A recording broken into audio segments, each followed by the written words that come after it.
Get out, my husband screamed, throwing my suitcase into the pouring rain. I had nothing but the clothes on my back and an old battered leather wallet my father had left me.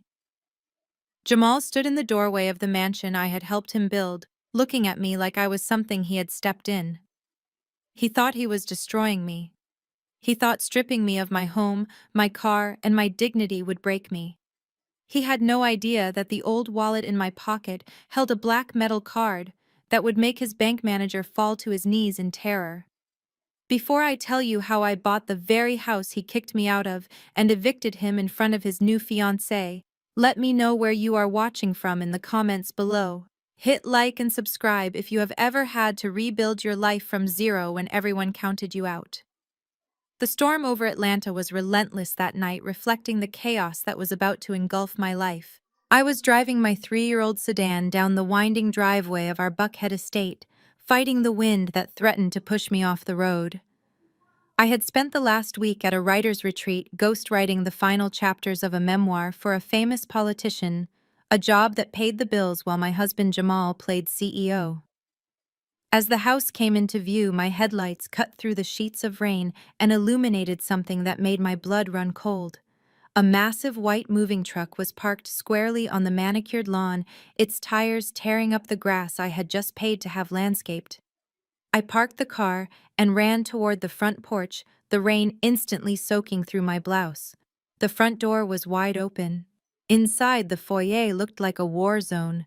Black trash bags were lined up in rows like body bags. My heart hammered against my ribs as I stepped inside, water dripping from my hair onto the marble floors.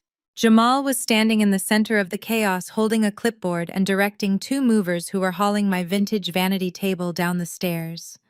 "Jamal, what is going on?" I asked, my voice trembling. He turned to look at me, and the look in his eyes was not anger, it was boredom. He checked his watch and sighed as if my presence was a minor inconvenience in his schedule. "You are early," he said flatly. "I told the movers to have this trash out before you got back." I stared at him, unable to comprehend the scene before me. "Trash, that is my grandmother's vanity. Where are you taking my things?" "It is over, Zara," he said, his voice devoid of any emotion. "I need the closet space. Chloe is moving in tonight." The name hung in the air like toxic smoke. Chloe was the daughter of a local senator, a woman whose Instagram feed was a curated collection of luxury vacations and political galas.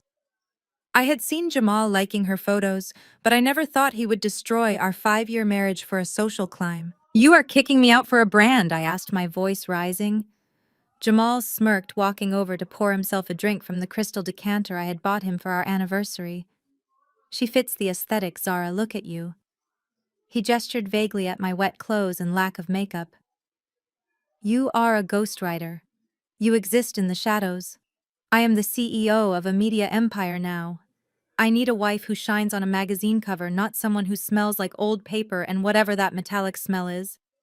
He wrinkled his nose in disgust. "Probably that junk shop your father ran." That hit a nerve. My father Elijah had passed away 6 months ago. To Jamal and his status-obsessed family, my father was just a scrap metal collector, a blue-collar worker who scavenged for a living. They never looked close enough to see the man beneath the grease-stained overalls. "Do not talk about my father," I snapped, stepping forward. "He had more integrity in his little finger than you have in your entire body." Jamal laughed, a cruel sound that echoed off the high ceilings. "Integrity does not pay the mortgage, Zara. Speaking of which, this house is now the official headquarters for my new venture. We are rebranding and you do not fit the demographic." Before I could respond, the sound of high heels clicking on the hardwood floor drew my attention. Brittany, Jamal's sister-in-law, walked in from the kitchen holding a glass of my favorite wine. She was wearing a cream-colored power suit that looked ridiculous in a house full of trash bags. Brittany had always tolerated me at best, treating me like a charity case because I did not come from money. Now she looked at me with undisguised contempt. "Why is she still here, Jay?" Brittany asked, taking a sip of wine. "The caterers for the welcome party will be here in an hour. We cannot have this negative energy bringing down the vibe. The VIPs are expecting a certain level of class." She turned to me, her eyes scanning my soaked outfit with a sneer. You are dripping on the rug, Zara. Those are imported silk. I looked between them, the husband I had supported for years, writing his speeches, polishing his business proposals, and the sister-in-law, who had eaten at my table every Thanksgiving. They looked at me like I was an intruder. I am not leaving, I stated, trying to summon some dignity. My name is on the deed too, Jamal. Jamal exchanged a look with Brittany, a look that made my stomach turn. Actually, about that, he said, pulling a document from his jacket pocket. You signed full power of attorney over to me last year, remember? For the refinancing. I used it to transfer the title to the LLC this morning. You own nothing. My knees nearly gave out. I remembered signing those papers trusting him when he said it was just to lower our interest rate. It had been a trap even then.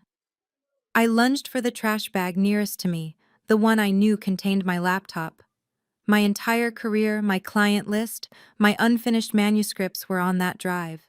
If I was leaving, I was taking my livelihood. Jamal stepped on the strap of the bag, stopping me cold. He tutted, wagging a finger at me. I paid for that MacBook with the company card. It stays. But my work is on there. I pleaded, desperation finally cracking my voice. All my manuscripts. Intellectual property of the household, he said coldly. And since you are no longer part of this household, it is mine. Consider it payment for the years I let you live here rent-free. He held out his hand. Keys and phone, now. I stared at his open palm. The phone was on his family plan. The car was a lease in his name. He had systematically entangled every part of my life with his, so he could pull the rug out whenever he wanted. I fumbled in my pocket, pulling out the car keys and placing them in his hand along with my phone. Brittany walked over, reaching into her purse. She pulled out a crumpled $100 bill and tossed it at me. It fluttered to the floor, landing in a puddle of rainwater. Take a taxi, Brittany said, her lip curling. Do not stand on the curb looking pathetic. It will embarrass us when the guests arrive. Get a room at a motel or go back to whatever shelter your father crawled out of. Jamal grabbed my arm, his grip bruising. Time to go, Zara. He marched me to the door and shoved me. I stumbled backward, catching my heel on the threshold and falling hard onto the wet concrete of the porch. The heavy oak door slammed shut in my face, followed by the distinct sound of the deadbolt sliding home. I sat there in the pouring rain, the water soaking through my clothes, chilling me to the bone. Through the window, I could see them laughing. Brittany was pouring more wine, and Jamal was kicking my bags further into the corner. I had no phone, no car, no computer, and no home. I reached into my pocket, my hand closing around the only thing Jamal had not taken. It was an old, worn leather wallet that had belonged to my father. It was cracked with age and smelled faintly of oil and metal. I had carried it with me since the day he died, a talisman of the only man who had ever loved me unconditionally.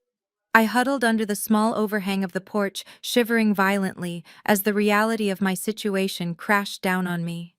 I was 32 years old, and I had nothing. I clutched the wallet to my chest, the leather cold against my skin, not knowing that the secrets hidden inside its lining were about to turn my world upside down. The rain in Atlanta does not wash things clean, it just makes everything heavy. My clothes dragged against my skin like lead weights as I walked away from the estate that was no longer my home. The winding roads of Buckhead were lined with mansions set back from the street behind iron gates and manicured hedges. I knew the people who lived in them. I had attended their charity galas and their garden parties. I had ghost-written toasts for their weddings. Now I was walking past their security cameras looking like a vagrant they would call the police on without a second thought. I walked until the blisters on my feet burst and the cold numbed my fingers. The adrenaline that had propelled me off the porch faded, leaving behind a hollow ache in my chest. I had no phone to call a friend and no cash for a hotel. Jamal had been thorough. He had stripped me of every safety net I had built, leaving me exposed to the elements. I was a 32-year-old woman with a college degree and a successful career, yet in that moment I was indistinguishable from the homeless population the city tried so hard to hide. As I trudged toward the downtown district, the scenery changed. The sprawling lawns gave way to towering glass skyscrapers and high-end boutiques. The city was asleep, but the lights never truly went out. They reflected on the wet pavement, creating a kaleidoscope of gold and neon that felt mocking in its brightness. I passed a restaurant where Jamal and I had celebrated his first $1 million contract. I remembered the taste of the champagne and the way he had toasted to us to our partnership. It had all been a lie. He had been building his empire on my back, waiting for the moment he could discard me for someone with a better pedigree. Exhaustion finally overtook me near the financial district. My legs refused to take another step. I looked around for shelter anywhere to get out of the biting wind. Across the street stood a massive stone building that looked more like a fortress than a business. Legacy Trust. It was one of those old private banks that did not advertise because if you had to ask, you could not afford to bank there. The entrance was flanked by thick marble pillars, and there was a small dry alcove beneath the heavy stone archway. I crossed the street, keeping my head down and curled up in the corner of the alcove. The stone was freezing, but it was dry. I pulled my knees to my chest, trying to preserve whatever body heat I had left. I reached into my pocket and pulled out the only thing I had saved. My father's wallet. It was ugly and battered, the leather cracked from decades of use. It smelled of engine oil and peppermint, the scent of my childhood. My father, Elijah, had been a man of few words. He spent his days in a salvage yard, stripping copper wire and reclaiming rare metals from discarded electronics. People called him a junk man. Jamal's family called him a stain on my reputation. But Elijah saw value where others saw trash. He knew that inside a broken computer or a rusted engine, there was something precious if you knew how to look for it. I ran my thumb over the worn leather, remembering the last time I saw him. He was in the hospital, his lungs finally giving out after years of breathing in metal dust. He had pressed this wallet into my hand, his grip surprisingly strong for a dying man. He told me that he had left me something. He said that he knew I married a man who loved mirrors more than he loved me. He told me that a day would come when the world would turn its back, and when that day came, I should look inside the lining. At the time, I thought he was delirious. I thought he had left me a few $100s in cash, or maybe a savings bond. I had put the wallet away in my vanity and forgotten about it, too busy trying to be the perfect wife for Jamal. Now, sitting on the cold concrete of a bank's doorstep, I finally understood. He had seen what I refused to see. He knew I would end up here. My fingers trembled as I opened the wallet. It was empty save for an old picture of me as a child, sitting on a pile of scrap metal, smiling like a queen on a throne. I felt along the stitching of the inner pocket just as he had described. There was a slight lump, a hidden seam. I used my fingernail to pick at the thread until it gave way. I reached inside and my fingers brushed against something cold and hard. I pulled it out. It was a card, but not like any credit card I had ever seen. It was made of heavy black metal, cool to the touch. There was no magnetic strip, no chip, no expiration date, and no bank logo. On the front there were only two things embossed in silver, a long string of numbers and a signature. Elijah. I stared at it under the dim street lamp. It looked industrial, almost crude, yet it had a weight to it that felt significant. Was this it? Was this the legacy he spoke of? A piece of scrap metal he had fashioned into a keepsake. A wave of bitterness rose in my throat. I loved my father, but what was I supposed to do with this? It was not money. It was not a key. It was just a heavy piece of metal with his name on it. I almost threw it into the gutter. I almost let the anger and the grief consume me. But then I remembered his voice, raspy and weak, telling me that he had prepared for this. Elijah never did anything without a purpose. If he had hidden this card, he had a reason. I slipped the card back into the wallet and put it safely in my pocket. I curled tighter into myself, squeezing my eyes shut against the glare of the streetlights, and tried to sleep. The night was endless. Every sound of a passing car made me flinch. I was terrified that security would come and chase me away, or worse, that the police would arrest me for vagrancy. I was a black woman sleeping in the doorway of a white shoe bank. I knew how that story usually ended, but no one came. The city moved around me indifferent to my suffering. When the sun finally began to rise, it brought no warmth, only a gray revealing light that exposed the dirt on my clothes and the ruin of my life. My stomach twisted with hunger, a sharp physical pain that demanded attention. I had not eaten since lunch the day before. I needed food. I needed water. And I had absolutely nothing. I stood up, my joints stiff and aching. I looked at my reflection in the polished glass of the bank's doors. I looked deranged. My hair was a frizzy, matted mess. My expensive silk blouse was stained with mud and rain. My eyes were swollen and red. I looked exactly like what Brittany had called me. Trash. I watched as the bank employees began to arrive. They walked briskly in their tailored suits and polished shoes, holding cups of expensive coffee. They looked at me with a mixture of pity and disgust, giving me a wide berth as they unlocked the heavy glass doors. I saw a security guard take his post in the lobby, his hand resting on his belt. I touched the wallet in my pocket again. I had $0. I had no identification. All I had was a strange metal card with my father's name on it. It was insane to think it would work. It was probably just a memento, something he made to remind me of his work. But hunger has a way of silencing logic. I needed to eat.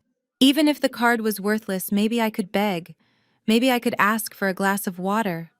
I took a deep breath, trying to summon the ghost of the woman I had been 24 hours ago.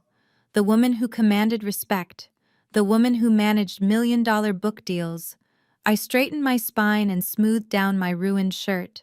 I would walk into that bank not as a beggar, but as a customer. If they threw me out, at least, I would be warm for a few minutes. I pushed open the heavy door and stepped into the lobby. The air conditioning hit me instantly, a wall of cool, floral-scented air that smelled of money. The silence was absolute, broken only by the soft clicking of keyboards. The floors were marble, the counters were mahogany, and the ceiling soared 30 feet high. It was a temple of wealth. The security guard stepped forward immediately, his hand raised in a stop gesture. "Ma'am, you cannot be in here," he said, his voice loud in the quiet room. "This is a private bank for members only. I need you to leave." Everyone turned to look. The tellers, the loan officers, the few clients in their bespoke suits. I felt their judgment like a physical weight. I wanted to turn and run. I wanted to disappear. But my father's voice whispered in my ear, telling me to stand my ground. "I have an account," I said, my voice raspy but steady. "I need to make a withdrawal." The guard scoffed, looking me up and down. "Ma'am, please do not make a scene. The shelter is 3 blocks over. Go there." "I am not looking for a shelter," I said, stepping around him. I walked straight to the nearest teller station. The young woman behind the counter recoiled slightly as I approached, her nose wrinkling at the smell of damp clothes and sweat. "Can I help you?" she asked, her tone dripping with condescension. I pulled the battered wallet from my pocket. My hands were shaking, but I forced them to be still. I opened it and took out the black metal card. I slid it across the marble counter. "I need $50, I said. "Just $50, please." The teller looked at the card without touching it. She looked at the lack of a logo, the lack of a chip. She looked at me with a smirk playing on her lips, ready to tell me to take my scrap metal and leave. "Ma'am, this is not a debit card," she said. "I cannot swipe this. Just enter the numbers," I insisted, desperation creeping into my voice. "Just try." She sighed, rolling her eyes. She picked up the card with 2 fingers as if it were contaminated. She typed the long string of embossed numbers into her terminal, her fingers moving with aggressive speed. She hit enter, expecting an error message, expecting to call security to drag me out. Instead, the computer let out a sharp, singular beep. The screen flashed a color I had never seen on a banking terminal before. It was a deep, pulsing crimson. The teller froze. Her smirk vanished, replaced by a look of absolute confusion. She typed something else, her hands moving faster now. The screen beeped again, louder this time. A silent alarm light began to flash on the wall behind her. "What is going on?" I asked, panic rising in my chest. Had I triggered a fraud alert? Was she calling the police? The teller did not answer. She was staring at her screen, her face draining of all color. Her mouth opened and closed, but no sound came out. She looked up at me, and for the first time, she did not see a homeless woman. She looked terrified. "Mr. Sterling," she shouted, her voice cracking. "Mr. Sterling, come out here now!" The security guard started moving toward me, his hand reaching for his radio. I backed away, ready to run, ready to accept that this was a mistake, that my father was just a junk man, and I was just a fool. But then the door to the executive office burst open. A man in a three-piece suit ran out, not walked, ran. He looked at the flashing light. He looked at the teller. And then he looked at the black card sitting on the counter. He stopped dead in his tracks. He looked at me, his eyes wide with shock. He did not look at my dirty clothes. He did not look at my messy hair. He looked at me like I was a ghost. "Do not touch her," he screamed at the security guard. Step back right now." I stood frozen in the middle of the lobby, my heart hammering against my ribs, as the bank manager rushed toward me, not to arrest me, but to bow. Mr. Sterling stopped inches from me, his chest heaving. He looked at the security guard with a fury that made the large man shrink back, his hand falling away from his baton. "Do not touch her," Sterling repeated, his voice shaking. "If you lay a hand on this woman, you will be fired before you hit the floor. Do you have any idea who this is?" The guard looked confused, glancing between my muddy shoes and the manager's immaculate suit. "Sir, she is a vagrant. She was sleeping outside. She is the majority shareholder of this institution," Sterling snapped. He turned to me, his expression softening into profound relief and respect. "Miss Zara, I presume, or is it Mrs. now?" "It is Ms.," I whispered, my voice barely audible. "Just Zara." He nodded, bowing his head slightly. "My name is Arthur Sterling. Your father Elijah hired me 20 years ago when I was just a junior analyst. I have been waiting for this card to resurface for a decade. Please come with me." The silence in the bank was deafening. The teller who had sneered at me moments ago was now pale, her eyes wide with terror as she realized the magnitude of her mistake. She pushed the black card across the marble counter toward Sterling, her fingers trembling so badly she almost dropped it. Sterling picked it up with a white handkerchief from his pocket, treating it like a holy relic. "Right this way, Ms. Zara." I followed him, my dirty sneakers squeaking on the polished marble floor. We walked past the open-mouthed employees, past the gaping clients, and through a heavy oak door that required a biometric scan to open. The office beyond was larger than my entire house. It smelled of leather and expensive scotch. One wall was entirely glass, overlooking the city skyline, the very city that had chewed me up and spit me out the night before. "Please sit," Sterling said, gesturing to a leather wingback chair. He went to a sideboard and poured a glass of water, his hands shaking slightly. I took it gratefully, drinking it in one long gulp. The cool liquid seemed to wake up my senses, sharpening the reality of the moment. "Mr. Sterling," I said, setting the glass down. "I do not understand. My father was a scrap metal collector. He spent his life in a junkyard. Why did that card trigger a silent alarm? Why did you say he hired you?" Sterling sat behind his desk and placed the black card in the center of the green blotter. He folded his hands and looked at me with a mixture of sadness and admiration. "Your father was a scrap metal collector, yes. But Elijah did not just collect trash, Zara. He collected patents." "Patents," I repeated the word, feeling foreign in my mouth. Sterling nodded. "In the late 90s, while stripping down old industrial electronics, your father discovered a chemical process to extract lithium and rare earth metals from batteries more efficiently than any existing method. He did not sell the metal.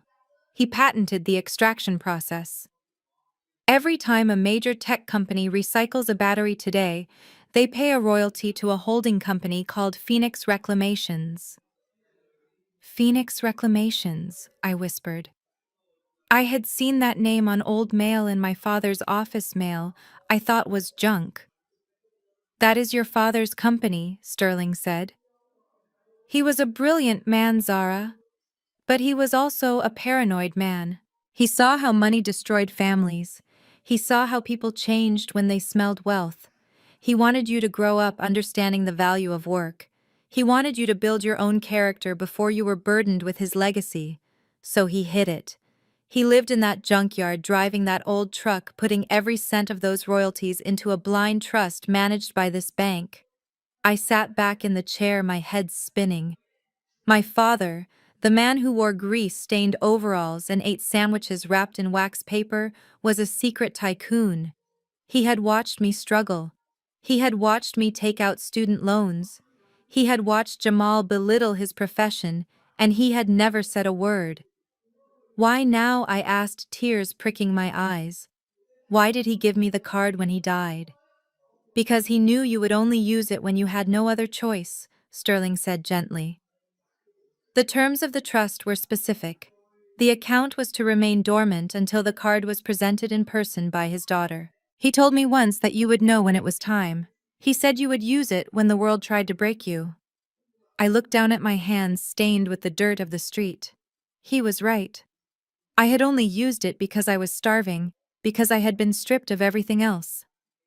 The teller thought I was trying to steal $50. I said, a bitter laugh escaping my lips. Sterling smiled a thin, tight smile. That alarm was not a fraud alert, Ms. Zara. That was the legacy protocol. It alerts me immediately when a master account holder enters the building. There are only 5 such accounts in the entire state. He opened a drawer and pulled out a thick, leather-bound folder. He placed it on the desk and opened it, revealing pages of legal documents and financial statements. I need to update your security clearance and issue you a new set of cards, he said. The black card is a key, but it is not practical for daily use. We will set you up with a private banking team immediately. I can have a car brought around to take you to a hotel, or perhaps to one of the properties held by the trust. Properties, I asked. Yes, there are several real estate holdings, commercial and residential, but we can discuss the portfolio later. Right now, you need access to funds. He turned a monitor toward me. The screen displayed a banking interface with the name Elijah Trust at the top. Below it was a number. I squinted, trying to make sense of the digits. My brain refused to process the commas. I saw a 5 and a lot of zeros. 50,000, 500,000. This is the current liquid balance available for immediate withdrawal. Sterling said, his voice steady. This is not the total value of the assets, just the cash on hand accumulated from 20 years of royalties and compound interest. I leaned forward, my breath catching in my throat. I counted the zeros. 1, 2, 3, 4, 5, 6, 7, $80 million. The room seemed to tilt. The air grew thin.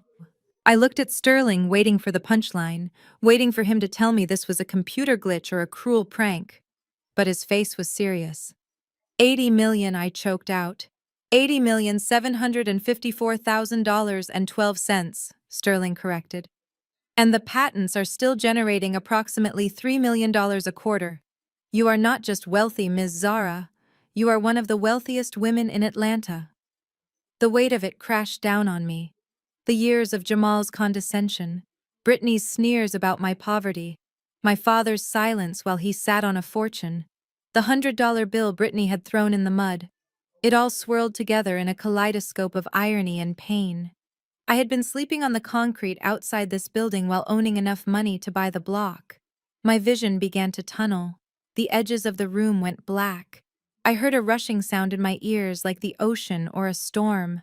Ms. Zara Sterling's voice sounded far away. Are you all right? You look very pale. I tried to stand up to say something, to ask for a pen, but my legs felt like water. 80 million. My father was a genius, my husband was a fool, and I was... The floor rushed up to meet me. The last thing I saw was Mr. Sterling leaping over his desk, his hand reaching out to catch me before the darkness swallowed me whole. I woke up to the smell of fresh linen and expensive flowers. The room was bathed in soft morning light filtered through silk curtains. For a moment I thought I was back in the mansion before everything fell apart. But then I saw the medical monitors quietly humming beside the bed, and the view of the city skyline that was definitely not Buckhead. I tried to sit up, but a gentle hand touched my shoulder. "Easy, Ms. Zara. You have been through a severe shock." It was Mr. Sterling. He was sitting in a chair by the bed looking impeccable as always, but with a layer of concern etched into his features. Behind him stood three other people I did not recognize, two women in sharp business suits and a man holding a tablet. They looked at me, not with pity, but with deference. "Where am I?" I asked, my voice raspy. "You are in the private wing of the Emory University Hospital," Sterling said. "You collapsed in my office yesterday. Severe dehydration, malnutrition, and acute stress.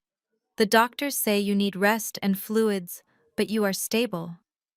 I looked down at my hands. They were clean, my nails were trimmed. I was wearing a soft cotton hospital gown that felt more like luxury loungewear. The nightmare of the street, the cold stone, the hunger, it felt like a lifetime ago. But the memory of the number on the screen, $80 million, burned bright in my mind. "Is it real?" I whispered. "The money." Sterling nodded. "It is very real. And it is entirely yours. These people," he gestured to the group behind him, "are your team. This is Sarah, your personal attorney. This is Elena, your executive assistant. And this is Marcus, your security detail. They work for the trust, which means they work for you." I looked at them. People who would solve problems I didn't even know I had. I was overwhelmed, but beneath the fear, a new feeling was taking root. Power. For the first time in my life, I had options. I had resources. I could disappear if I wanted to. I could buy an island and never speak to another human being again. But then I thought of Jamal. I thought of the way he had looked at me as he kicked me out. I thought of Brittany's sneer. I thought of Chloe moving into my house, sleeping in my bed. Running away would be easy. But my father hadn't left me this legacy to run. He had left it to me so I could stand. "I need to get out of here," I said, sitting up fully despite the dizziness. "I have work to do." Sterling exchanged a look with the doctor who had just entered. "We have arranged for your discharge, Ms. Zara. The trust owns a property downtown, a penthouse in the Four Seasons residences. It is fully furnished, secure, and private. No one knows it belongs to the Phoenix Reclamations Holding Company. It is the perfect place for you to recover. Recover." He meant hide. He meant plan. I nodded. "Take me there." The penthouse was breathtaking. It occupied the entire top floor with floor-to-ceiling windows offering a 360-degree view of Atlanta. It was modern, stark, and cold, exactly the opposite of the warm, cluttered home I had tried to build with Jamal. It felt like a fortress. And that was exactly what I needed. Over the next week, I underwent a transformation. It wasn't about vanity. It was about armor. I hired a personal trainer not to get skinny, but to get strong. I hired a stylist not to look trendy, but to look formidable. I cut my hair into a sharp bob, stripping away the soft waves Jamal had always insisted I keep long. I replaced my wardrobe of flowy dresses with tailored suits and structured coats. Every time I looked in the mirror, I saw less of the wife who pleaded for affection and more of the woman who commanded $80 million. But the physical change was just the surface. The real work was happening in the background. I needed to understand my enemy. I knew Jamal was ambitious. I knew he was cruel. But I needed to know his weaknesses. I needed to know where the cracks were in his perfect facade. Sterling recommended a man named Vance. He was a private investigator who specialized in forensic accounting and corporate espionage. He came to the penthouse one rainy afternoon looking more like a college professor than a detective with his tweed jacket and wire-rimmed glasses. He sat at my dining table and opened a laptop without a word of small talk. "You wanted to know about Jamal Reynolds," Vance said, his voice dry and professional. "I have done a deep dive. Financials, communications associates. It is extensive. Tell me, I said, leaning forward. Vance tapped a key and a document appeared on the screen. It was a web of shell companies' offshore accounts and loan agreements. Your husband acts like a CEO, Vance said, but financially he is running a Ponzi scheme. His media company, the Reynolds Group, has not turned a profit in 3 years. He has been funding his lifestyle and the business operations by taking out loans against future earnings that do not exist. He moves money from one account to another to cover the minimum payments, creating the illusion of solvency. I stared at the numbers. It was a house of cards. But how is he paying for the mansion, the cars, the parties? I asked. That is where it gets interesting, Vance said. He has exhausted his lines of credit with traditional banks. 6 months ago, he started borrowing from private lenders, unregulated lenders, loan sharks, I breathed. High-risk private equity, Vance corrected, though his tone suggested there was little difference. Specifically, a group connected to the local underground gambling circuit. Jamal has a gambling problem, Ms. Zara. High-stakes poker. He is down nearly $2 million. $2 million. My stomach turned. That explained the late nights, the mood swings, the desperate need to land the next big client. He wasn't working. He was chasing his losses. But there is more, Vance continued. And this is the part that concerns you directly. To secure these latest loans, he needed collateral. He had already leveraged the business assets, so he leveraged personal assets. He used the house, I said, realizing it before Vance could finish. He used the house, Vance confirmed. But since the deed was still technically in both your names despite his claims of power of attorney, he needed a second signature. He forged yours. I felt a cold rage settle over me. He had not only kicked me out, he had committed a felony in my name. He had put me on the hook for his debts. And there is one final detail, Vance said, pulling a printed sheet from his folder. The terms of the loan with the private group. It includes a personal guarantee clause. If he defaults, they do not just take the house. They can come after any assets held by the guarantors. Since he used your identity, you are listed as a guarantor. If he doesn't pay, they come after me, I said, my voice dangerously calm. Exactly, Vance said. And judging by his current cash flow, he is about to miss a payment next week. That is why he is so desperate to bring in this new partner. He needs a cash injection immediately to keep the sharks at bay. I stood up and walked to the window, looking out at the city rain. Jamal was drowning. He was desperate. And he had tried to use me as a life raft, even as he threw me overboard. He thought I was weak. He thought I was stupid. He thought I was gone. He has no idea who he is dealing with, I murmured. Ms. Zara, Vance asked. I turned back to him, a plan forming in my mind, sharp and clear as a diamond. Jamal needs an investor, I said. He needs a savior. Someone with deep pockets and no questions, someone who can bail him out. Vance nodded slowly, understanding dawning in his eyes. You want to be the investor. I want to be the nightmare I corrected. I want to buy his debt, Vance. All of it. I want to buy the loans from the banks. I want to buy the notes from the private lenders. I want to own every cent he owes. Vance smiled, a slow, predatory smile. That can be arranged. The Legacy Trust has a venture capital arm. We can approach his creditors through a shell company. They will be happy to offload high-risk bad debt for cash. Do it, I said. Buy it all. And set up a meeting. Jamal is looking for a partner. Let us give him one. Vance closed his laptop and stood up. I will have the paperwork ready by morning. What should we call this new entity? I looked at the old wallet sitting on the console table. The leather was worn, but the stitching was strong. It had held a secret for 20 years, waiting for the right moment. Call it Elijah Holdings, I said. Vance nodded and left the apartment. I stood alone in the silence, feeling the hum of the city below me. Jamal had built his life on lies and borrowed money. He had underestimated me because I was quiet, because I was kind, because I was his wife. He didn't know that the woman he married had died in the rain that night. The woman who stood here now was different. She was rich, she was angry, and she held the deed to his destruction. The morning sun in Buckhead hit the pavement with a brilliance that felt like a spotlight. For the first time in my life, I did not feel the need to shrink away from it. I stepped out of the black town car, my security detail holding the door, and adjusted my oversized sunglasses. The woman reflected in the shop window was a stranger to me. She stood tall in a tailored cream power suit that cost more than the car Jamal had stolen from me.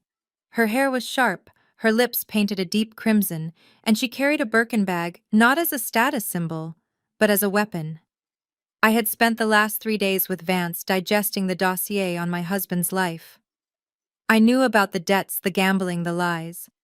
But knowledge was only potential power. I needed to exercise it. I needed to test my new skin. And there was no better place to do that than the most exclusive bridal boutique in Atlanta, L'Atelier. I walked in, and the atmosphere shifted. In my old life, sales associates would have scanned my clearance rack shoes and offered me a polite but dismissive smile.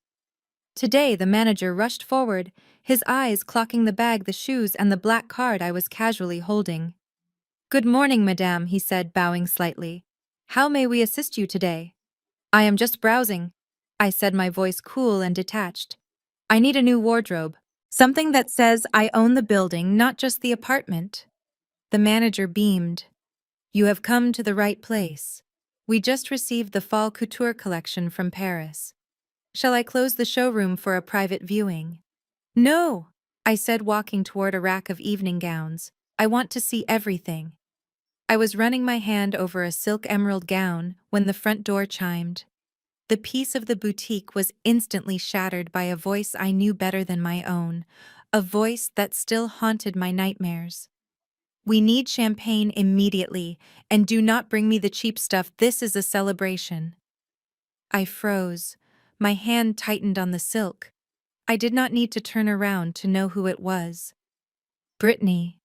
And she was not alone. "Oh my God, Britt, look at this one. It is gorgeous."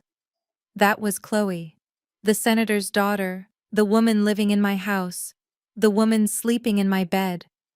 I stayed behind the rack, my heart hammering against my ribs, not out of fear, but out of a sudden cold fury. I peered through the gaps in the clothing.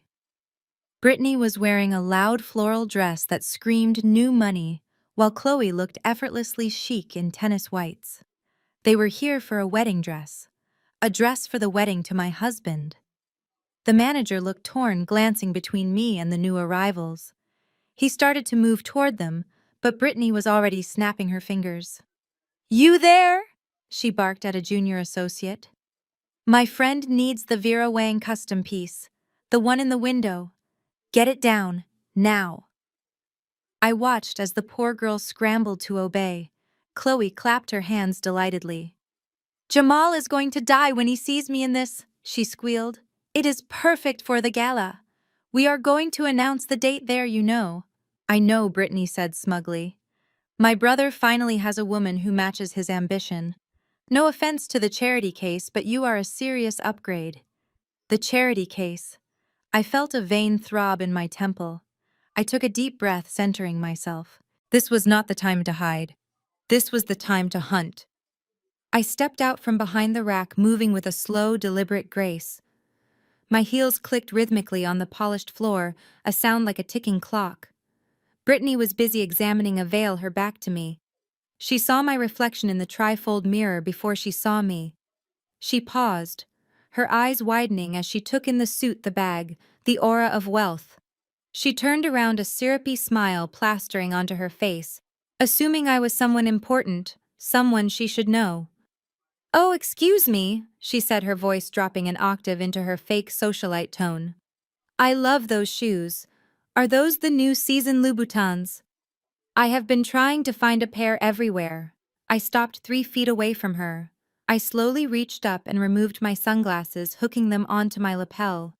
I looked her dead in the eye and waited. The recognition was slow.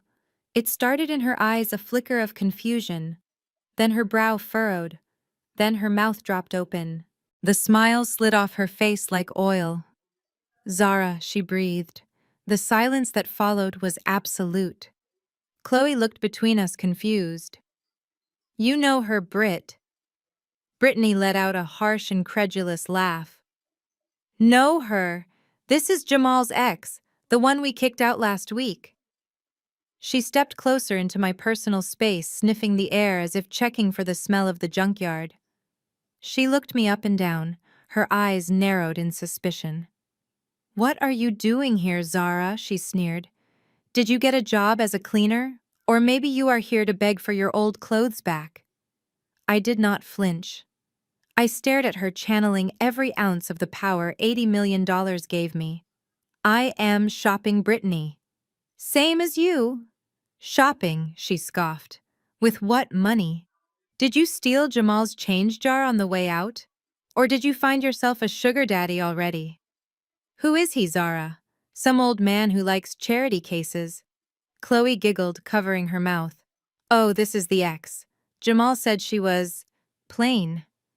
Brittany crossed her arms. You need to leave. This is a high-end establishment. They do not let trash linger. I am going to call security. She turned to the manager, snapping her fingers again. You, get this woman out of here. She is bothering us. The manager looked at Brittany, then at me. He looked at the black card I was tapping rhythmically against my thigh. He took a step forward, but not toward me. Is there a problem, Ms. Zara? He asked, his voice deferential. Yes, I said, keeping my eyes on Brittany. The problem is the noise. It is very hard to focus on spending money when there is so much screeching. Brittany turned purple. Excuse me, do you know who I am? My husband is… I do not care who your husband is. I interrupted, my voice soft and cold. And neither does the bank. I turned my back on her, dismissing her completely. I walked over to the mannequin where the sales assistant was holding the custom dress Chloe had asked for. It was beautiful. Layers of hand-embroidered lace and silk tulle.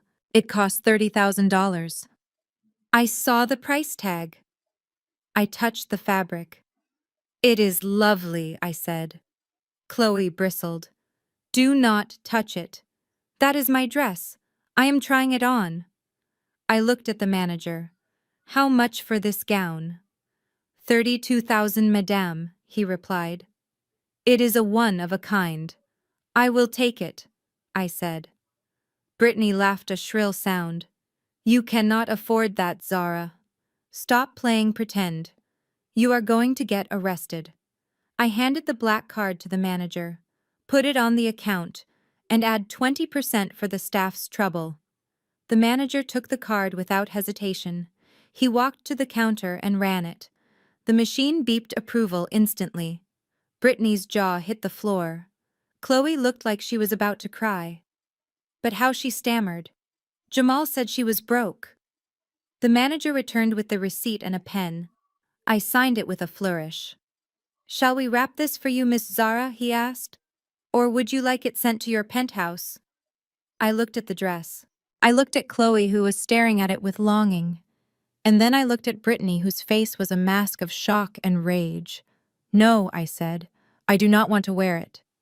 I reached out and took a pair of fabric scissors from the alteration table. The metal was heavy in my hand.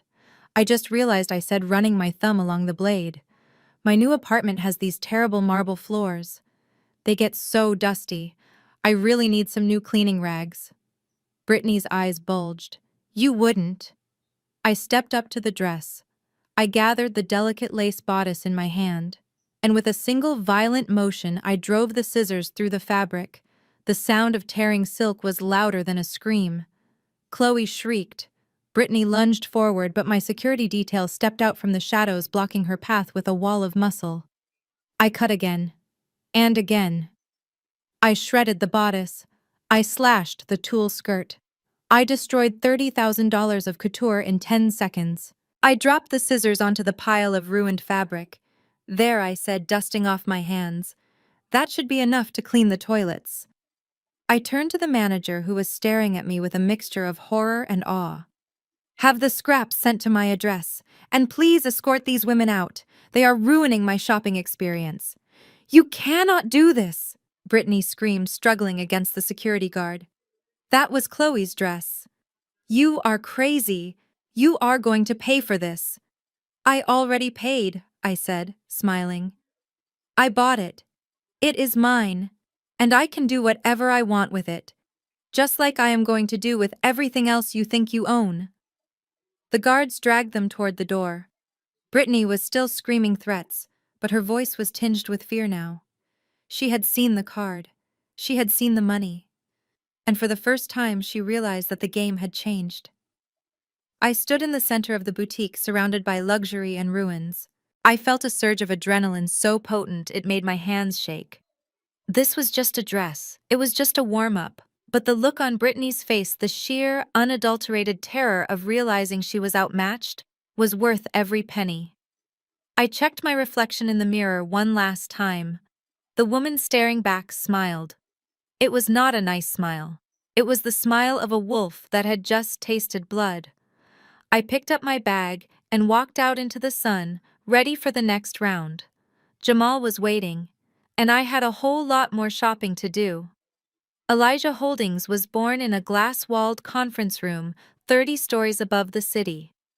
It was not just a company, it was a weapon designed for a singular purpose. I sat at the head of the mahogany table running my fingers over the embossed business cards. They were heavy cream-colored and screamed old money. My father had spent his life scavenging for scraps in the dirt, so I could sit here and build an empire out of thin air.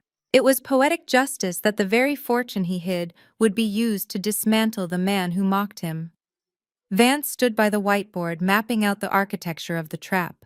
We had created a labyrinth of shell companies and offshore accounts, all leading back to this room, all leading back to me. To the outside world, Elijah Holdings was a boutique private equity firm, representing a reclusive consortium of investors from Dubai. We had a website filled with stock photos of oil rigs and skyscrapers. We had a receptionist with a British accent who answered calls that never came. It was a phantom firm perfectly tailored to catch a man who built his entire life on smoke and mirrors. Jamal was the perfect mark because he was desperate. Vance's latest surveillance report showed that the walls were closing in on him. The private lenders he had borrowed from were getting impatient. They had started calling his personal cell phone, leaving messages that were polite on the surface, but carried an undercurrent of violence. He was 3 months behind on the lease for his office space. He had even pawned his Rolex, the one he claimed was a family heirloom, replacing it with a high-quality replica. He was drowning, and he was looking for a lifeline. We needed a face for the company, someone who looked like money, someone who could stroke Jamal's ego until he lowered his guard. I hired an actor named Julian. He was a distinguished older man with silver hair and a voice like melted butter. He had played judges and senators on TV, but this would be the performance of a lifetime. I dressed him in a $5,000 suit, gave him a script, and sent him into the wild. The bait was simple. Julian would approach Jamal at his favorite cigar bar, the one place Jamal refused to give up, even as his finances crumbled. It was where he went to pretend he was still a king. I watched the encounter through a hidden camera feed Vance had set up. Jamal was sitting alone in a leather armchair, nursing a drink he probably could not afford. He looked tired. The arrogance that usually radiated from him was dimmed, replaced by a nervous twitch in his jaw. He checked his phone constantly, likely dreading the next call from a creditor. Julian made his move. He signaled the waiter and sent a bottle of rare scotch to Jamal's table. I watched Jamal's face as the waiter presented the bottle. Confusion turned to curiosity then, to that familiar greedy gleam I knew so well. Julian walked over, introducing himself as a senior partner at Elijah Holdings. He spun a tale that was tailored specifically to Jamal's delusions of grandeur. He told Jamal that our firm had been watching him. He said that our investors in Dubai were looking for a visionary in the American media sector, someone young, hungry, and unburdened by traditional corporate structures. He used all the buzzwords Jamal loved: disruptor, innovator, icon. I watched Jamal straighten in his chair. I saw him smooth his lapels and put on his CEO mask. He drank it up. He did not ask for credentials. He did not ask why a Dubai consortium would be interested in a failing media company in Atlanta. He only heard what he wanted to hear: that someone finally recognized his genius. Julian dropped the number. $10 million, a strategic investment to scale operations and acquire real estate assets. $10 million was enough to pay off his debts, buy the mansion outright, and still have enough left over to fund his lifestyle for years. It was the miracle he had been praying for. Jamal's eyes practically vibrated. I could see the wheels turning. He was already spending the money in his head. He shook Julian's hand, his grip firm and desperate. He agreed to a formal pitch meeting later in the week. He did not know he was shaking hands with a ghost. The fallout was immediate. Jamal left the bar walking on air. He called Brittany from his car. I listened to the intercepted call, my stomach churning at the smugness in his voice. "Brittany, we did it!" he shouted into the phone. "I told you I would fix it. I just met with a major player. 10 million Brit. $10 million. Brittany screeched on the other end. "I knew it, Jay. I knew you were going to make it happen. What about the debts?" "Gone." Jamal laughed. "I will pay them all off next week. And Chloe. I can finally buy her that ring she wants. The big one. We are going to be royalty in this city." He did not mention me. He did not mention the wife he had discarded. I was already a footnote in his history, a hurdle he had cleared on his way to greatness. He was celebrating his victory before the ink was even dry on a contract that did not exist. The next few days were a masterclass in self-deception. Jamal began spending money he did not have. He put a deposit down on a new Bentley, using a credit card that was nearly maxed out. He ordered catering for a gala he planned to host to announce the partnership. He was digging his hole deeper and deeper, shoveling the dirt with a smile on his face. I sat in my penthouse watching it all. It was fascinating and repulsive. He was so convinced of his own invincibility that he never once stopped to question his luck. He never wondered why a mysterious firm would offer him millions without a thorough audit. He believed he deserved it. That was his fatal flaw.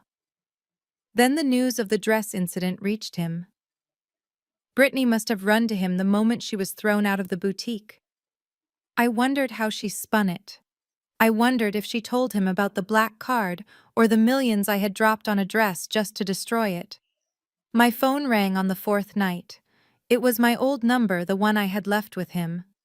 I had Vance set up a forward so I could screen the calls.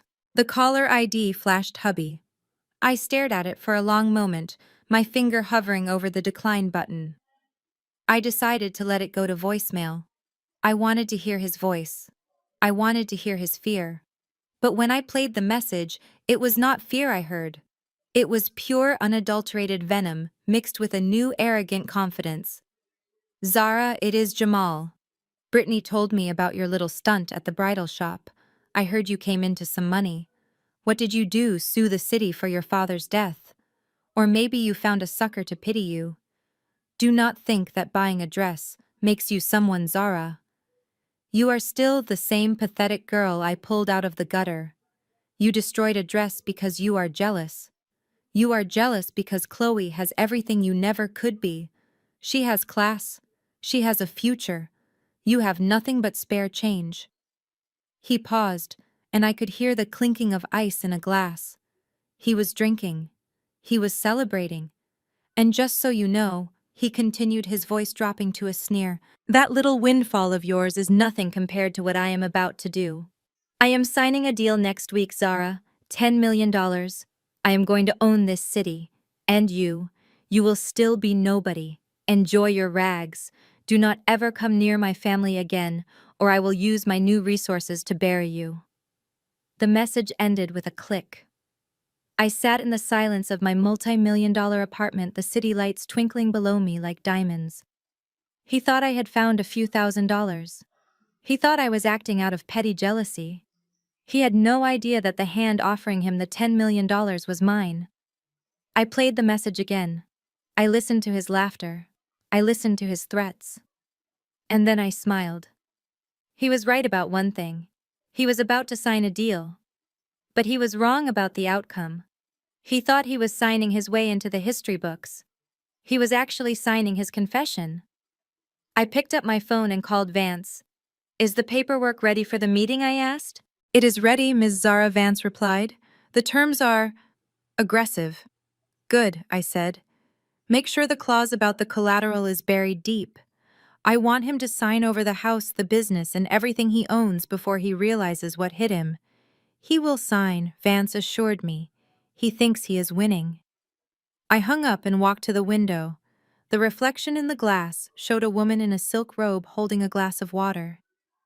But behind her eyes there was a fire that could burn down the world. "Enjoy the celebration, Jamal," I whispered to the empty room, "because the hangover is going to be fatal." The masquerade ball was Jamal's idea of a coronation. He called it the Future of Media Gala, but it was really just a desperate man throwing glitter on a sinking ship. From the command center in my penthouse living room, I watched the feed from the hidden cameras Vance had installed in my old home. The house looked spectacular. He had spent thousands on lighting draping the facade in purple and gold, while inside waiters circulated with trays of caviar and champagne. It was a perfect illusion of wealth, constructed entirely on credit I was about to acquire. I sat in the dark, the glow of the monitors illuminating my face. I watched Chloe floating through the crowd in a silver gown, acting the part of the gracious hostess in a house she had no right to be in. She laughed at jokes she probably did not understand and clung to Jamal's arm like a trophy. But it was Jamal who drew my eye. He was manic. His smile was too wide, his gestures too expansive. He moved through the room shaking hands with local politicians and business leaders, selling them a dream that was nothing but smoke. Julian, the actor playing the part of the senior partner from Elijah Holdings, stood near the fireplace. He looked distinguished and bored, the perfect image of old money, unimpressed by new money antics. Jamal kept circling back to him, desperate for validation, desperate to close the deal that would save his life. Then the music lowered, and Jamal stepped onto a small stage he had erected in the grand foyer. He tapped the microphone, and the room went silent. I leaned forward, my heart rate spiking. He pulled a piece of paper from his pocket. It was tattered and yellowed with age. My breath caught in my throat. I recognized that paper. It was a page torn from my old idea journal, the one I had kept since college. The one where I wrote down my dreams for a media company that would uplift our community and tell our stories with dignity. "Ladies and gentlemen," Jamal began, his voice trembling with performative emotion. "When I started this journey, I wrote down a vision. I sat in a tiny apartment with nothing but a dream and a pen, and I wrote these words." He began to read. He read my words. He read the mission statement I had crafted over sleepless nights while he was out partying. He spoke about integrity, about voice, about the power of narrative to change the world. He stole my soul and presented it as his own. The crowd murmured in appreciation.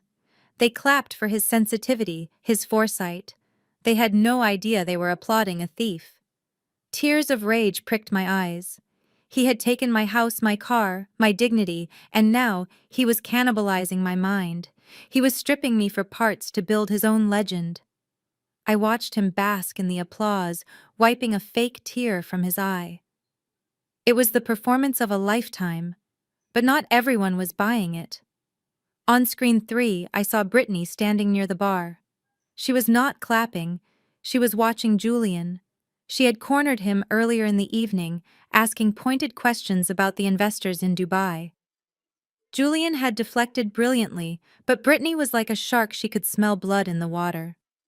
She pulled out her phone and stepped into the hallway away from the noise. Vance had tapped the house Wi-Fi so I could see her screen mirrored on my monitor. She was searching for Elijah Holdings. She was digging. She found the website we had created, the press releases, the stock photos. But then she paused. She zoomed in on a photo of the Dubai skyline we had used. It was a stock image available for $5 online. A real multi-million-dollar firm would have proprietary images. I saw the realization dawn on her face. She knew. She knew something was wrong. She knew this investor was not who they claimed to be. My hand hovered over the phone. If she warned Jamal, the game was over. If she pulled him aside and told him to run, he might flee before I could trap him. I held my breath watching her thumb hover over Jamal's contact. She looked back at the party. She looked at the champagne, the caviar, the senators, and the celebrities. She looked at Chloe wearing diamonds that Brittany desperately wanted for herself. She looked at the life she craved, the status of being the sister-in-law of a media mogul. Greed warred with instinct on her face. If she exposed the lie, the party ended. The money vanished. The status evaporated. She would go back to being the wife of a mid-level manager living in a house she could barely afford. Slowly, deliberately, Brittany lowered her phone. She deleted the search history. She smoothed her dress, fixed her smile, and walked back into the ballroom. She walked right up to Jamal and hugged him, whispering congratulations in his ear. I exhaled a breath I did not know I was holding. She had chosen. She had seen the trap, and instead of saving him, she had decided to walk right into it, hoping to grab the cheese before the bar snapped shut. Her greed was stronger than her loyalty. It was the final piece of the puzzle. They deserved each other, and they deserved what was coming. The next morning, the hangover from the gala had barely faded when Julian delivered the ultimatum. He called Jamal at 10 a.m. sharp. The investors are impressed, he said. They are ready to move forward with the $10 million injection. But there is a condition. I listened in as Jamal stammered his gratitude. Anything he said. Name it. Collateral. Julian said smoothly.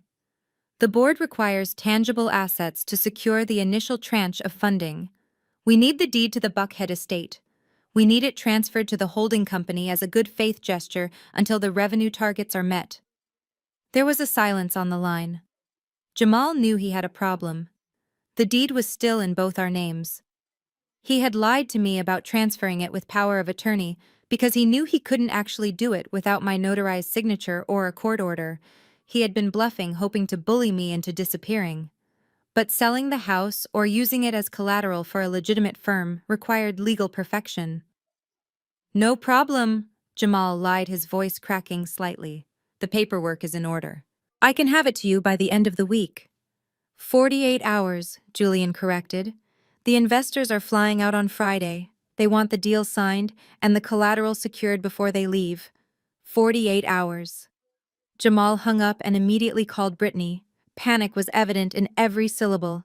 He wants the house, Britt, he shouted. He wants the deed. I cannot give him the deed. Zara's name is still on it. If I try to transfer it, the title search will flag it. I need her signature. I cannot find her, Brittany hissed. She vanished.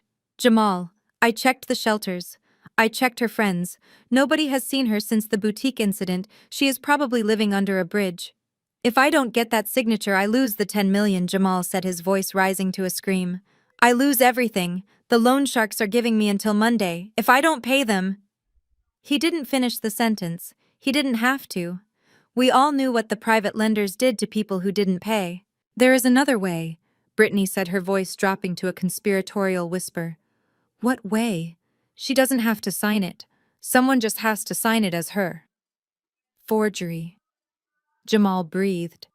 Britt, that is a felony. That is federal prison time. Only if we get caught. Brittany snapped. Look, this company is from Dubai. They don't know what Zara looks like. They don't have her signature on file. We just need a notary who will look the other way, and a woman who can pass for her from a distance. Jamal was silent. I could practically hear him weighing his life against his freedom. He was cornered. He was terrified. And he was weak. Do it, he whispered. Find someone. Vance and I watched the whole thing unfold like a slow-motion car crash. Brittany didn't go to a professional forger. She went to Craigslist. She found a struggling actress named Keisha who looked vaguely like me if you squinted, and paid her $500 for a private acting gig. They met at the house. Vance had installed cameras in the study, so we had a front-row seat to the crime. Brittany sat at the desk coaching Keisha on how to sign my name. She had old birthday cards I had given Jamal using my signature as a template. Make the Z loopy, Brittany instructed. She writes like a child. Just copy the curve. Jamal paced the room, sweating. He looked like a man walking to the gallows. Are you sure about the notary? He asked. He is taken care of, Brittany said without looking up. He owes my husband money. He will stamp anything I put in front of him. The notary arrived an hour later. He was a nervous, sweating man who didn't even look at Keisha when she signed the quitclaim deed, transferring my interest in the house to Jamal. He stamped it, took an envelope of cash from Brittany, and left without a word. Jamal held the document in his hands. It was a worthless piece of paper, a crime captured on high-definition video, but to him it looked like salvation. "We did it," he said, exhaling. "We actually did it." "Get it to Julian," Brittany said. "Go, before anything else goes wrong." Jamal ran out of the house. I watched him go, a feeling of dark satisfaction settling in my gut. He wasn't just a bad husband anymore. He wasn't just a liar. He was officially a criminal. He had crossed the line from moral bankruptcy to legal liability. Vance turned to me. "We have it all, Ms. Zara. Conspiracy to commit fraud, forgery, wire fraud. We have the video, the audio, the text messages." "Let him deliver it," I said. "I want him to hand it over. I want the chain of custody to be unbroken." 2 hours later, Julian walked into my penthouse. He was carrying a manila envelope. He placed it on the glass coffee table. "He signed it," Julian said. "And he included the deed, notarized and everything." I picked up the envelope. It felt heavy, not with paper, but with consequence. I pulled out the deed. There it was. My name signed by a stranger in my own house. The house my father's money was going to pay for eventually, but right now it was the instrument of my husband's destruction. "He thinks he won," I said, tracing the fake signature. "He is waiting for the wire transfer," Julian said. "He thinks $10 million is hitting his account in the morning." "Send him an invite," I said. "Tell him the chairman wants to meet him personally to finalize the transfer. Tell him to bring everyone. Brittany, Chloe, his brother. Tell him it is a celebration." I stood up and walked to the window, looking out at the city that was now mine. "Tomorrow we end this," I whispered. "Tomorrow the junkman's daughter takes out the trash." Greed is a funny thing. It blinds you to danger, but it also gives you 20/20 vision when it comes to being cut out of a deal. I sat in my penthouse watching the surveillance feed from Jamal's office. He was popping champagne, celebrating the email Julian had sent him, confirming that the $10 million wire transfer was scheduled for the morning. He was dancing around the room like a child, but Brittany was sitting in the corner, and she was not dancing. She was watching him with cold, calculating eyes. I turned up the volume on the audio feed. "So Brittany said, her voice sharp enough to cut glass. "Now that the deal is done, we need to talk about my consulting fee. You said 5%, remember? $500,000 for setting up the notary and handling the paperwork." Jamal stopped dancing. He took a sip of champagne and looked at her with a dismissive sneer that I knew all too well. It was the same look he used to give me when I asked for grocery money. "Relax, Britt," he said, waving a hand. "You will get something. Maybe I will buy you a new car or pay off your mortgage. But 500 grand, that is a lot of capital. I need to reinvest in the company. The investors want to see growth, not payouts." Brittany stood up. "We had a deal, Jamal. I committed a felony for you. If this goes south, I am the one who found the notary. I am the one who found the girl." "And you did a great job," Jamal said, patting her on the shoulder patronizingly. "But do not forget who is the CEO here. This is my company, my deal. You are just my brother's wife. Do not overstep." He walked out of the room, laughing, leaving her standing there with her fists clenched. I saw the moment the loyalty evaporated. I saw the exact second she decided to burn him to the ground. She pulled out her phone and dialed a number. My burner phone, sitting on the glass coffee table, lit up. It was the direct line to Elijah Holdings, the number Julian had given her in case of emergencies. I picked it up and pressed the mute button, letting it ring for a moment. Then I answered, activating the voice modulation software Vance had installed. It deepened my voice, turning it into an unrecognizable, gravelly tone. "Elijah Holdings Executive Office," I said. "I need to speak to the chairman." Brittany said, her voice trembling with adrenaline. "The chairman does not take unsolicited calls," I replied. "Tell him it is about Jamal Reynolds. Tell him I know things that are not in the audit, Things that will make his $10 million disappear. I smiled. The rat was eating the ship. Hold, please. I put her on hold and watched her on the monitor. She was pacing the office, biting her nails. She looked terrified but determined.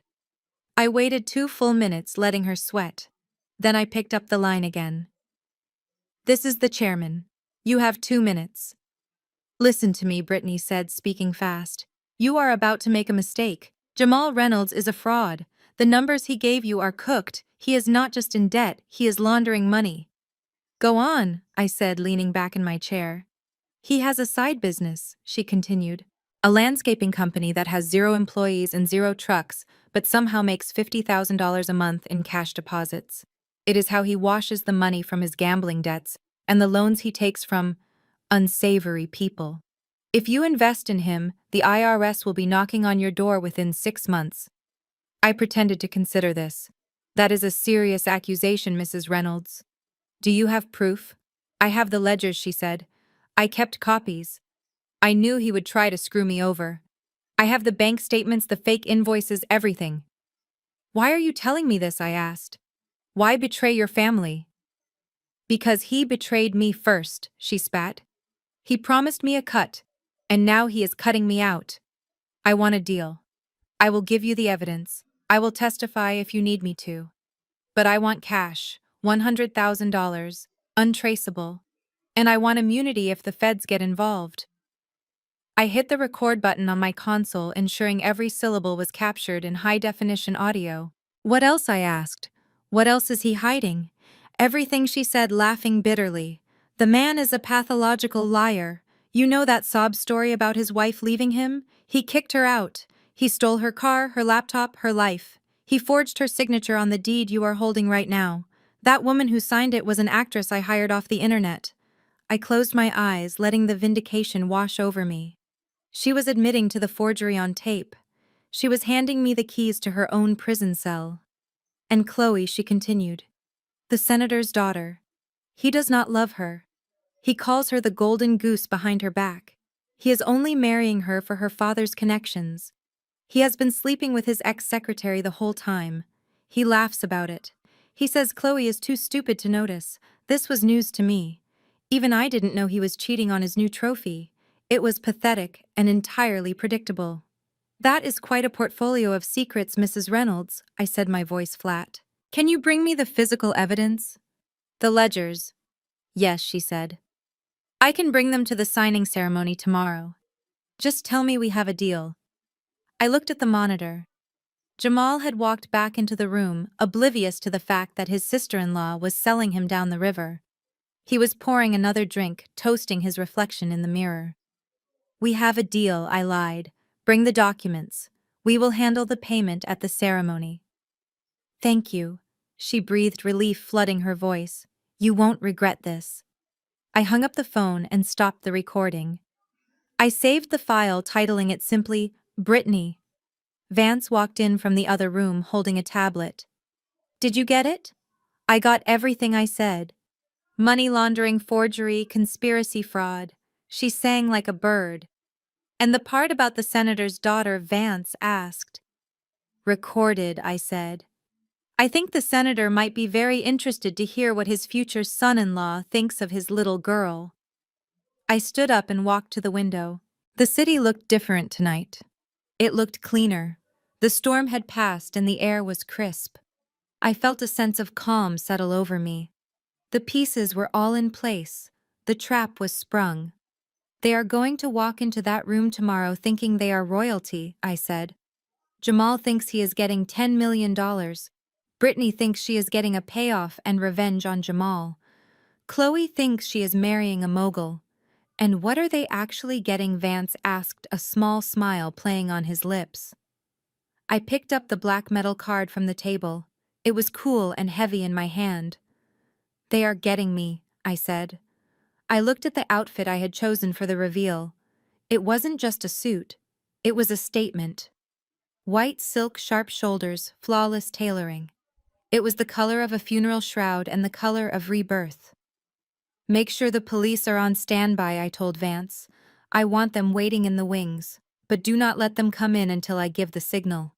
I want to see his face when he realizes who owns him. Understood, Ms. Zara. I went to bed that night, but I did not sleep. I lay awake visualizing the moment. I replayed the last 5 years of my life. The missed birthdays, the lonely nights, the constant criticism. I thought about my father dying with coal dust in his lungs so I could have this moment. They called him a junk man. They called me trash. Tomorrow, I was going to show them exactly what happens when you treat people like garbage. You don't get rid of them. You just pile them up until they bury you. The morning sun rose blood red over Atlanta. It was signing day. It was judgment day.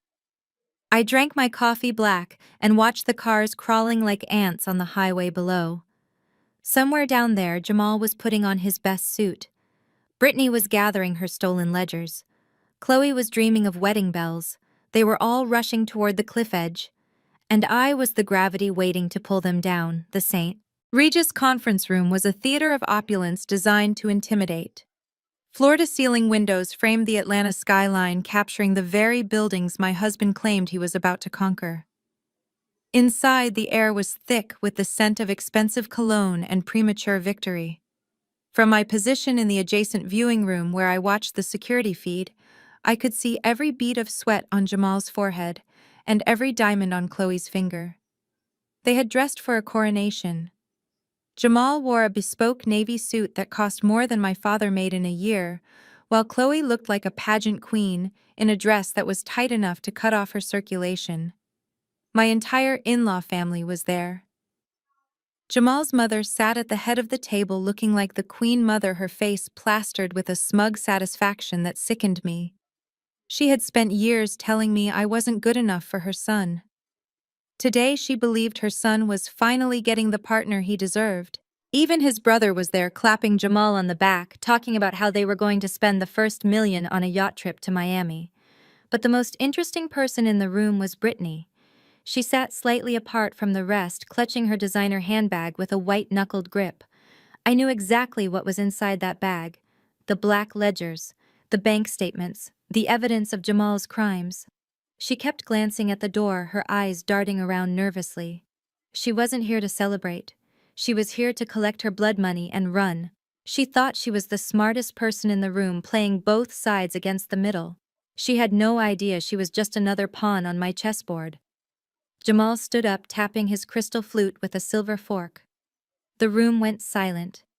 He beamed at his audience, the picture of a self-made man. Family, he began, his voice smooth and practiced. We have been through some hard times.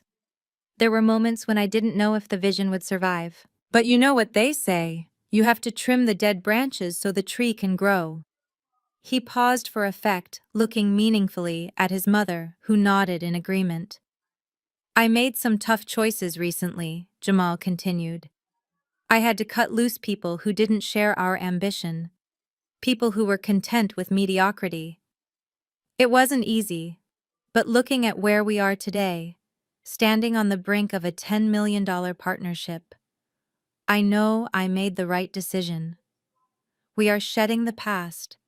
We are stepping into a future where the Reynolds name means power. I watched him from behind the glass, my hand resting on the cool metal of the door handle. He was talking about me. I was the dead branch. I was the mediocrity. He was erasing my contribution, my sacrifice, and my love, rewriting history to make himself the hero of his own delusion.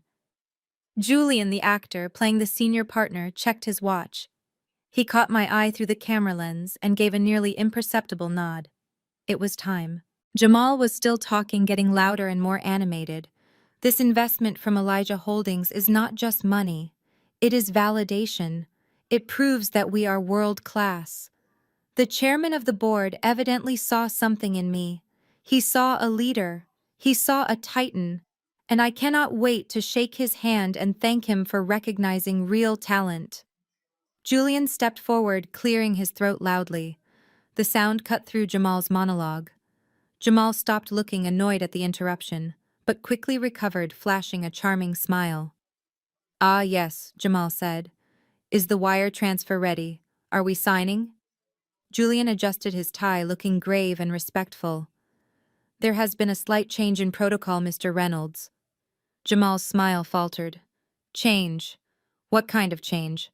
The terms were agreed upon. The terms remain the same, Julian said, smooth as silk. However, given the magnitude of this investment and the specific nature of the assets being used as collateral, the chairman has decided to break with tradition. Brittany sat up straighter, her eyes widening. She looked at Julian, expecting him to signal her, expecting the payoff. What tradition? Jamal asked, a flicker of unease crossing his face.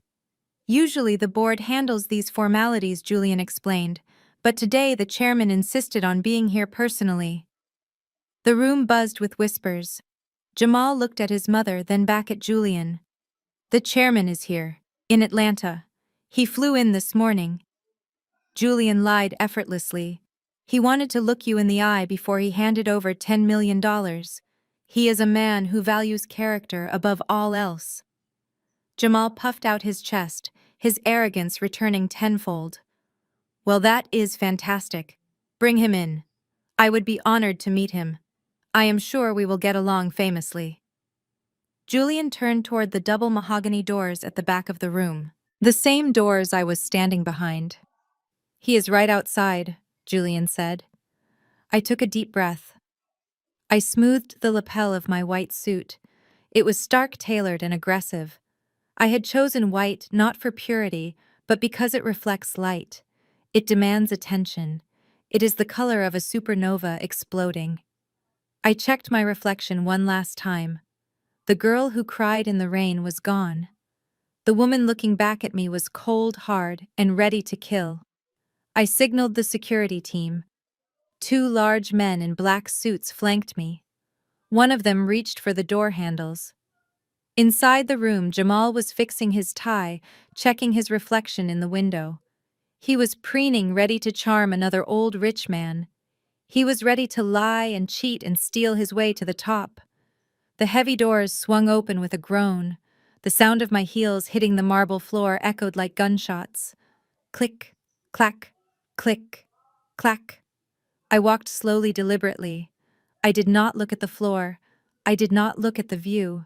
I looked straight ahead. For a moment, the glare from the hallway lights obscured my face. All they saw was a silhouette, a woman in a white power suit walking with a predator's grace. Jamal squinted, a confused smile frozen on his face. He was expecting an Arab sheikh or an old European banker. He was not expecting a woman. I stepped into the room and the heavy doors closed behind me with a finality that made the air pressure drop. The silence was absolute. It wasn't the silence of respect. It was the silence of a brain trying to process something impossible. I stopped at the head of the table directly opposite Jamal. I slowly reached up and removed my sunglasses, hooking them onto my pocket. I looked him dead in the eye. "Hello, husband," I said, my voice low and steady. Jamal's face went gray. It wasn't a gradual change. It was instant. The blood drained from his skin, leaving him looking like a wax figure. His mouth opened, but no sound came out. Chloe gasped, dropping her champagne glass. It shattered on the floor, the sound exploding in the quiet room. Zara, Jamal whispered. It was more of a wheeze than a word. My mother-in-law stood up, knocking her chair over. "What is she doing here? Security, get this trash out of here." "Sit down," I snapped without looking at her. The authority in my voice was absolute. She froze, shocked into silence. Jamal looked around the room, looking for the real chairman, looking for the joke. But Julian simply stepped to my side and handed me a leather folder. "Good morning, Madame Chairman," Julian said, bowing his head. Jamal looked at Julian, then at me, then back at Julian. His brain was misfiring. Chairman Jamal stammered. "No. No, no, no. You are the help. You are a ghostwriter. You are broke." I pulled out the chair at the head of the table, the seat of power he had been eyeing all morning. I sat down, crossing my legs and leaning back with an air of total ownership. "I am Elijah Holdings," I said. My father was the junk man you despised, and this junk man left me enough money to buy you, sell you, and buy you again just for sport. I threw the file onto the table. It slid across the polished wood and stopped right in front of him. You wanted a partner, Jamal. You wanted $10 million. You wanted to trim the dead branches. I leaned forward, a shark smelling blood in the water. Congratulations, you got exactly what you asked for. Now let us talk about that house you stole from me. The silence that followed my entrance was not empty. It was heavy, suffocating, and absolute. It pressed against the eardrums of everyone in the room like the pressure at the bottom of the ocean.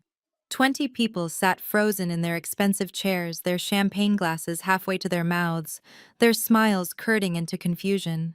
They looked from me to Jamal and back again, trying to reconcile the image of the discarded wife with the woman standing at the head of the table, radiating the kind of power that usually requires an army to back it up. Jamal was the first to break the spell. His brain simply refused to accept the reality before him. It rejected the visual input because accepting it meant accepting his own destruction. So he retreated to the only defense mechanism he had left: arrogance. He let out a laugh. It was a wet, jagged sound that echoed awkwardly in the quiet room. He shook his head, looking around at his guests, as if inviting them to share in the joke. "Zara," he said, his voice pitching too high, "you have got to be kidding me. This is rich, even for you." He stood up, smoothing his jacket, trying to regain his physical dominance. "How did you get in here?" he demanded, pointing a shaking finger at my chest. "Did you sneak past security? Did you sleep with a guard? God, you are pathetic. Look at you. Dressed up in a costume, trying to crash my big moment. What are you here for, Zara? Are you here to beg? Did the $50 I gave you run out?" I did not speak. I did not blink. I simply watched him. I watched the sweat bead on his upper lip. I watched the tremor in his hand. I watched the fear dancing behind his eyes, a fear that contradicted every word coming out of his mouth. "Security," Jamal shouted, looking toward the door. "Get in here! Remove this woman immediately! She is trespassing!" The two large men standing behind me did not move. They did not even look at him. They were looking at me, waiting for my command. "They do not work for you, Jamal," I said, my voice slicing through his panic like a scalpel.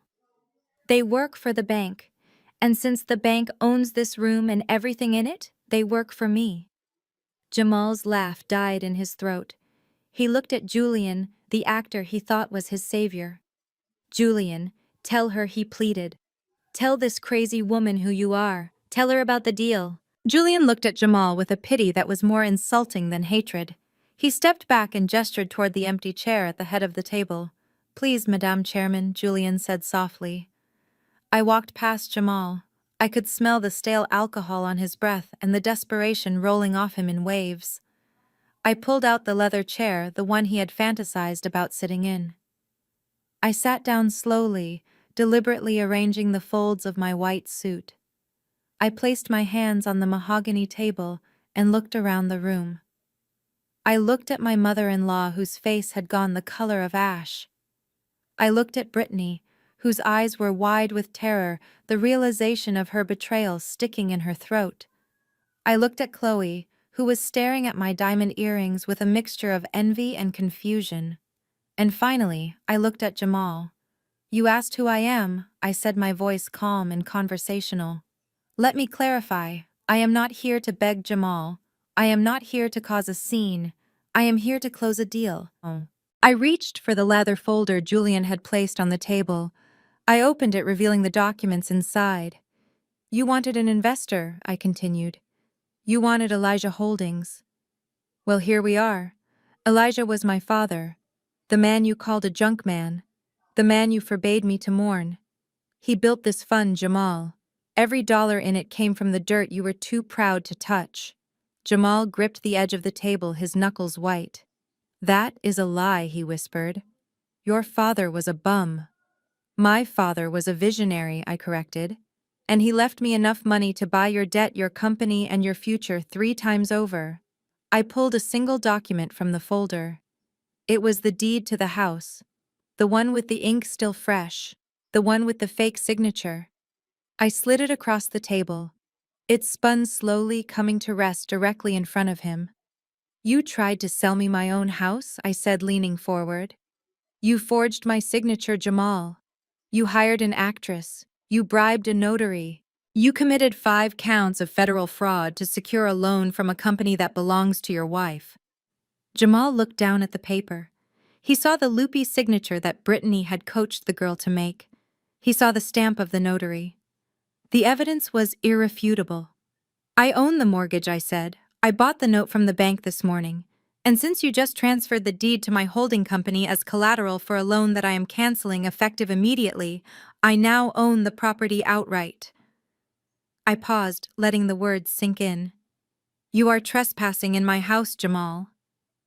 Again, the room erupted. His mother let out a strangled sob. His brother stood up, knocking over his chair. But Jamal did not move. He stared at the paper as if it were a snake about to strike. "No," he muttered. "No, this is a trick. This is a setup. You entrapped me." "I did not entrap you," I said. "I just let you be yourself. I gave you a rope and you tied the noose."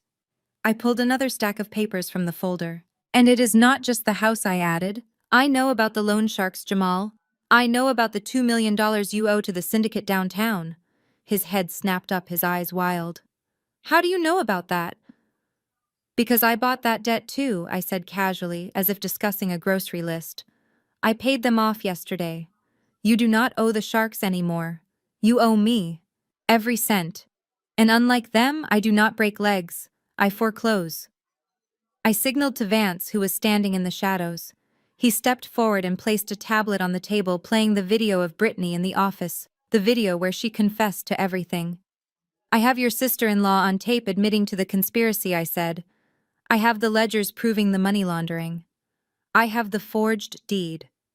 I looked him deep in the eyes and delivered the final blow.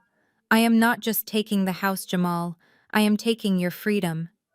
The FBI is waiting in the lobby." The reality of it finally hit him. The walls were not just closing in, they had crushed him. The $10 million was a mirage. The future he had bragged about was a prison cell. The wife he had kicked out was his executioner. Something inside him snapped. The veneer of the civilized businessman cracked and fell away, revealing the violent, frightened animal underneath. "You bitch!" he screamed. He did not think. He did not plan. He just reacted. He launched himself across the table, his hands reaching for my throat, his face twisted into a mask of pure hatred. Chloe screamed. Julian flinched. But I did not move. I did not even blink. Before he could get within 3 feet of me, the 2 security guards moved with a speed that blurred the air. One of them caught Jamal in midair, driving a shoulder into his chest. The other grabbed his arm, twisting it behind his back with a sickening pop. They slammed him face first onto the polished mahogany table. The impact rattled the glasses. A vase of flowers tipped over, spilling water onto his expensive suit. Jamal grunted in pain, his cheek pressed against the wood. He struggled, kicking his legs, but the guards held him pinned like a butterfly on a board. I stood up slowly, towering over him. I looked down at his distorted face, the fear finally replacing the rage. "Careful, boys," I said, dusting a speck of lint from my sleeve. "Do not damage the merchandise. He needs to be in one piece for his mugshot." I leaned down close to his ear, my voice a whisper that carried across the silent room. "You said I was trash, Jamal. You said I belonged in the gutter." I straightened up and looked at the horrified faces of his family. "I hope you enjoy the view from down there, because you are never coming back up." The sound of Jamal being handcuffed was the only noise in the room for a long moment. He was dragged to his feet, his face pressed against the carpet, leaving a friction burn on his cheek. He looked at me with eyes full of hatred, but he said nothing. He knew it was over. But as the guards began to march him toward the door, I saw a movement out of the corner of my eye. It was Brittany. Most people would be paralyzed by fear in that situation, but Brittany was not most people. She was a survivor, a parasite who knew exactly when to detach from a dying host to find a new one. She looked at Jamal being hauled away, and I saw the calculation happen behind her eyes. She did not see a brother-in-law. She saw a liability. She saw an anchor that was dragging her down, and she decided to cut the rope. She stood up, smoothing her skirt, and composed her face into a mask of shock and righteous indignation. She walked toward me, her hands clasped in front of her, looking for all the world like a woman who had just witnessed a tragedy rather than the architect of one. "Zara," she gasped, her voice trembling with a theatrical performance that deserved an award. "Oh, thank God you are here." "God." I tried to stop him. "You have to believe me." I watched her approach, fascinated by the sheer audacity of it. The room watched too. Her husband, Marcus, Jamal's older brother, looked at his wife with confusion. "Brittany, what are you doing?" Marcus asked. "Hush, Marcus," she snapped without looking at him. She stopped 3 feet from me, tears welling up in her eyes on command. "I told him it was wrong," Brittany sobbed, reaching out as if to take my hand. "I told him he could not treat you like that. I said, Jamal, she is family. You cannot forge her signature." But he would not listen. He threatened me, Zara. He said he would hurt Marcus if I didn't help him find that notary. I was terrified. She looked around the room, appealing to the stunned guests. "He is a monster," she cried, pointing at Jamal, who was frozen near the door. "He manipulated all of us. I always knew you were the smart one, Zara. I always told Marcus that Jamal did not deserve you. I am so glad you bought the company. I am so glad you are safe. We are on your side.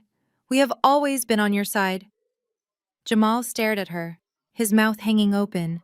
The betrayal was so absolute, so naked, that even he was shocked. "Brittany!" he shouted. "You are the one who found the actress. You are the one who wanted the money." "Liar!" Brittany shrieked, spinning around. "Do not try to drag me down with you. I only did what you forced me to do." She turned back to me, a hopeful smile breaking through her fake tears. "We can help you run the company, Zara. Marcus and I. We know the operations. We can be your eyes and ears. We are family after all. And family sticks together, right?" I looked at her. I looked at the woman who had called me trash in the bridal shop. The woman who had sneered at my father's memory. She really thought she could talk her way out of this. She thought I was stupid. I looked at Julian. "Play it," I said softly. "Play what Brittany asked," her smile faltering. Julian pressed a button on the console in front of him. The speakers embedded in the walls crackled to life. The room was filled with the sound of a phone ringing. Then a voice answered. My voice disguised as the chairman. "This is the chairman. You have 2 minutes." Then Brittany's voice rang out clear and sharp, amplified for everyone to hear. "Listen to me. You are about to make a mistake. Jamal Reynolds is a fraud." Brittany's face went white. She took a step back, shaking her head. "No," she whispered. The recording continued. The guests listened in rapt attention as Brittany listed Jamal's crimes. But I wasn't interested in the crimes. I was waiting for the personal part. I was waiting for the part that would destroy her safety net. I signaled Julian to skip forward. "Why betray your family?" the chairman's voice asked. "Because he betrayed me first." Brittany's voice spat from the speakers. "And honestly, I am sick of them. The whole family is trash. They act like they are royalty, but they are just ghetto people in expensive suits." A gasp rippled through the room. Jamal's mother clutched her pearls. Marcus stood up slowly, his chair scraping against the floor. Brittany on the recording laughed. "And my husband Marcus. God, he is useless. He has no spine. He does whatever Jamal says. He is a weak, pathetic man who cannot provide the lifestyle I deserve. That is why I need this payout. I am going to take the money, divorce him, and find a real man. Someone with actual money, not just debt." The recording ended. The silence that followed was heavier than the one before. It was the silence of a life disintegrating. Brittany stood in the center of the room, her face the color of old paper. She looked at me, terror in her eyes. "That is edited," she stammered. "That is not real. It is deepfake. AI. You made that up." I did not say a word. I just looked at Marcus. Marcus was a big man. He had always been the quiet one, the one who followed Jamal's lead and Brittany's orders. He had worked 2 jobs to buy her that Range Rover. He had taken out loans in his own name to pay for her vacations. He had worshipped the ground she walked on. He walked toward her. His face was not angry, it was shattered. "You called me weak," he said, his voice shaking. Brittany reached for him. "Baby, listen to me. She is trying to divide us." "You called my mother trash," he continued, stepping closer. "You said you were going to take the money and leave me." "It was just talk," Brittany pleaded, backing away. "I was just telling him what he wanted to hear to get the deal. I did it for us, Marcus." "For us," Marcus repeated. He looked at the woman he had married. He looked at the greed and the fear etched into her features. And for the first time in his life, he saw her clearly. He did not yell, he did not scream. He simply raised his hand and delivered a slap that echoed through the room like a pistol shot. It wasn't the violence that shocked the room, it was the finality of it. Brittany stumbled back, clutching her cheek, her eyes wide with disbelief. Marcus had never raised a voice to her, let alone a hand. "I am done," Marcus said. His voice was cold dead. "I am done paying for your clothes. I am done paying for your car. I am done with you." "Marcus, wait!" Brittany cried, grabbing his arm. "Get off me!" he roared, shoving her away. He turned to the security guards. "I want her out of here. I want her out of my house. I want her out of my life." He looked at his mother. "Mom, did you hear what she said about you?" The matriarch of the family stood up. She walked over to Brittany. This woman who had spent years looking down on me now looked down on her favorite daughter-in-law. "You are a snake," she hissed. "You are not a Reynolds. You never were. You are just a gold digger who ran out of dirt." "Mom, please," Brittany sobbed, looking for an ally. "Do not call me Mom," the old woman spat. Marcus turned to me. He looked broken, humiliated. "I'm sorry, Zara," he said quietly. "I didn't know." "About the forgery, about any of it." I nodded. I knew Marcus wasn't the mastermind. He was just an enabler. But ignorance was no longer an excuse. "Take your brother and go, Marcus," I said. "This meeting is adjourned." The guards stepped forward. One took Jamal, who was still struggling weakly. The other 2 moved toward Brittany. "Please!" Brittany screamed as they grabbed her arms. "Marcus, do not let them do this. I have nowhere to go. My cards are maxed out." "Cancel them," Marcus said, turning his back on her. "Cancel everything." "No," Brittany shrieked, kicking and screaming as she was dragged toward the door. "Zara, please. I can help you. We are friends. Remember we went shopping." I looked at her one last time. "We never went shopping, Brittany," I said. "I went shopping. You were just the help holding the bags." They dragged her out of the room, her screams fading down the hallway. The room was empty of the noise now. Jamal was gone. Brittany was gone. The toxic sludge that had poisoned my life for 5 years had been flushed away.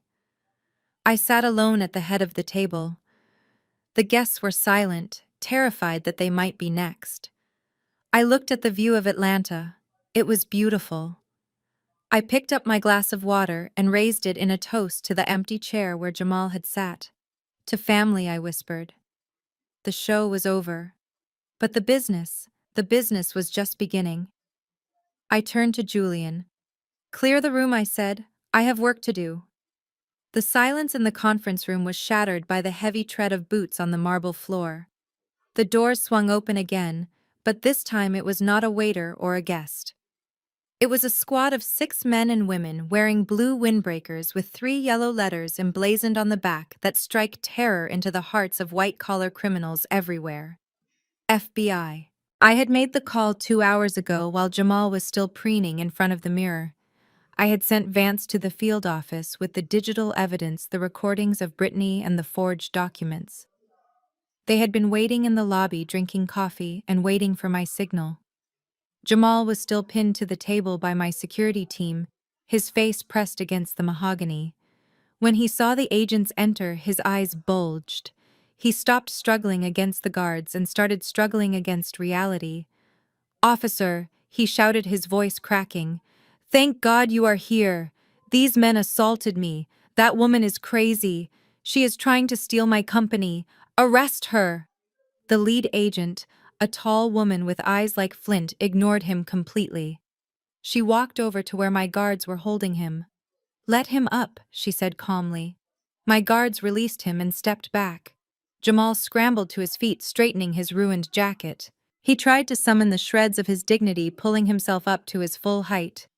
"Thank you," he said, smoothing his tie. "Now I want to press charges for assault and Jamal Reynolds." The agent interrupted, her voice bored and professional. "I am Special Agent Miller with the Economic Crimes Unit. You are under arrest." She spun him around before he could process the words. The sound of the handcuffs ratcheting shut was loud and metallic, a final punctuation mark on his career. "Arrest." Jamal stammered as his hands were wrenched behind his back. "For what?" "I am a businessman. I am signing a $10 million deal. You are under arrest for wire fraud, bank fraud, aggravated identity theft, and conspiracy to commit money laundering," Agent Miller recited. "We also have a warrant for the seizure of all assets connected to the Reynolds Group and your personal accounts." "You have the wrong person," Jamal screamed as they began to pat him down. "My wife did this. She set me up." Agent Miller pulled a folded document from her pocket. "We have the video, Mr. Reynolds. We have the audio of you instructing your sister-in-law to hire a forger. We have the IP logs from your computer where you accessed the dark web to launder funds. We have everything. You have the right to remain silent, and I strongly suggest you use it." The room watched in a stupor. The guests who had been drinking his champagne 10 minutes ago were now backing away, terrified of being associated with him. Jamal looked around the room, his eyes frantic, searching for a lifeline. He looked at his mother, but she had collapsed into a chair, sobbing into her hands. He looked at the door where Brittany had been dragged out. Then his eyes landed on Chloe. Chloe was standing near the window, her face pale. She was clutching her purse to her chest. She looked at Jamal, not with love, not with concern, but with a dawning horror. "Chloe." Baby Jamal pleaded, his voice taking on a desperate, whining tone. Tell them who I am. Call your father. Call the senator. He can fix this. He has pull with the bureau. Tell them this is a mistake." Chloe took a step forward. For a second, I thought she might actually help him. She walked slowly across the room, her heels clicking on the floor. She stopped inches from him. She looked at the handcuffs. She looked at his sweating face. She looked at the ruin of the man she thought was her ticket to the good life.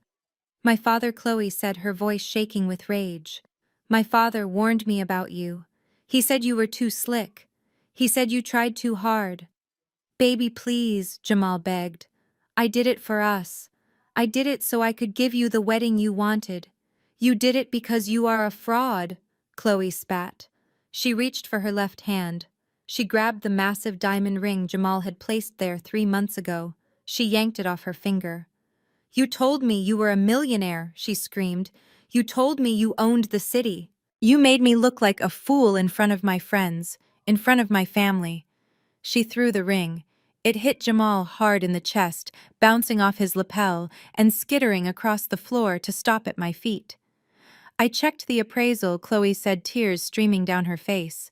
"I had it looked at yesterday because I wanted to insure it. It is cubic zirconia, Jamal. It is glass. You proposed to me with a piece of glass." A gasp went through the room. It was the final humiliation. The fake tycoon with the fake ring. "I am done," Chloe announced. "Do not call me. Do not write me. If you ever say my name again, my father will make sure you rot in that cell forever." She turned on her heel and stormed out, pushing past the agents without looking back. Jamal watched her go. He looked at the ring on the floor. He looked at the agents who were now gripping his arms to lead him away. He was stripped bare. No money, no wife, no mistress, no family, no dignity. He had one card left to play. The oldest card in the deck. "Wait!" he shouted to the agents. "Wait, please! 1 second!" He turned his head, looking at me. I was still sitting at the head of the table watching him with the same detached interest one might have for a bug under a microscope. "Zara," he said. His voice changed. It dropped the arrogance. It dropped the anger. It became soft, imploring. It was the voice he had used when he proposed to me 5 years ago. It was the voice he used when he apologized for missing our anniversary. It was the voice that had kept me trapped for so long. "Zara, look at me. It is Jay." I looked at him. I saw the sweat matting his hair. I saw the terror in his eyes. "Baby, please," he said, tears actually spilling down his cheeks now. "I know I messed up. I know I hurt you, but this is prison, Zara. They are going to put me in a cage." He tried to step toward me, but the agents held him back. He fell to his knees, dragging the agents down with him. He was groveling. "We were high school sweethearts, Zara. Remember the prom. Remember when we had nothing and we ate ramen in that basement apartment. We built this together. You and me. We are a team." He was rewriting history again. He was trying to weaponize my nostalgia. "I know you are angry," he sobbed, "and you have every right to be. But you cannot let them take me. You have the power now. You own the debt. You can drop the charges. You can tell them it was a misunderstanding. Please, baby, for the sake of what we had, for the sake of the vows we took, till death do us part, right?" The room was silent. Everyone looked at me. They were wondering if the woman in the white suit still had a heart beating under the silk. They were wondering if the tears of the man she once loved would melt her resolve. I stood up slowly. I walked around the table. The agents watched me, ready to intervene, but I held up a hand. I walked until I was standing right in front of him. I looked down at the man kneeling at my feet. I remembered the ramen. I remembered the prom. I remembered the nights I stayed up editing his proposals while he slept. I remembered the love I had poured into him, expecting nothing in return but respect. And I remembered the rain. I looked at his tear-stained face. "You are right, Jamal," I said softly. "We did have vows. I took them seriously. I loved you when you were poor. I loved you when you were struggling. I would have loved you if we had lost everything, as long as we had each other." Hope flared in his eyes. "Zara." "But you didn't want a partner," I said, my voice hardening into ice. "You wanted a prop. And when you thought you found a shinier prop, you threw me away." I leaned down close enough that only he could hear the steel in my voice. "You are asking for mercy in the name of our marriage. But that marriage does not exist anymore." "Where is it?" he whispered. I stood up and signaled the agents to take him away. "You threw that marriage out in the rain, Jamal," I said loud enough for the whole world to hear. "You threw it out into the mud along with my suitcase. And just like that suitcase, it is gone." I turned my back on him. "Get him out of my sight." "No!" Jamal screamed as they dragged him toward the door. "Zara! Please, Zara!" His screams echoed down the hallway, fading as the elevator doors chimed and closed. The room was quiet again. I looked down at the fake diamond ring lying near my shoe. I crushed it under my heel. It was over. The trash had been taken out. And for the first time in 5 years, the air in the room felt clean.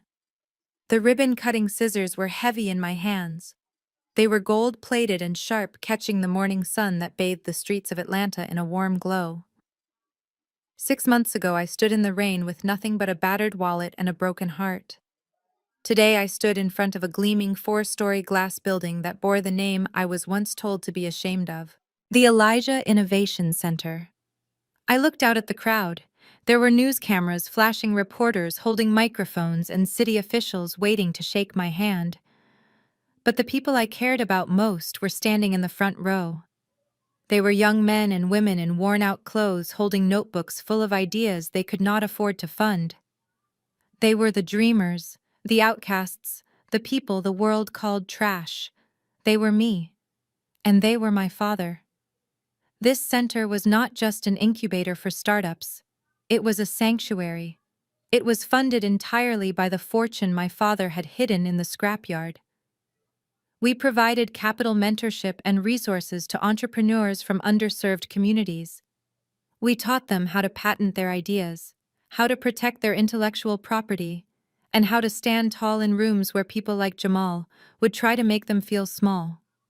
I snipped the ribbon. The silk parted, and the crowd cheered. I smiled, but my mind was drifting. I was thinking about how far I had come, and I was thinking about the people who were not here to see it. 30 miles away, in a federal correctional facility, Jamal Reynolds sat in a common room that smelled of industrial cleaner and despair. I knew this because Vance kept tabs on him.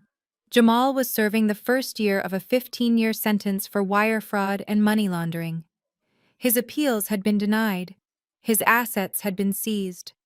I imagined him watching the small television mounted in the corner of the room.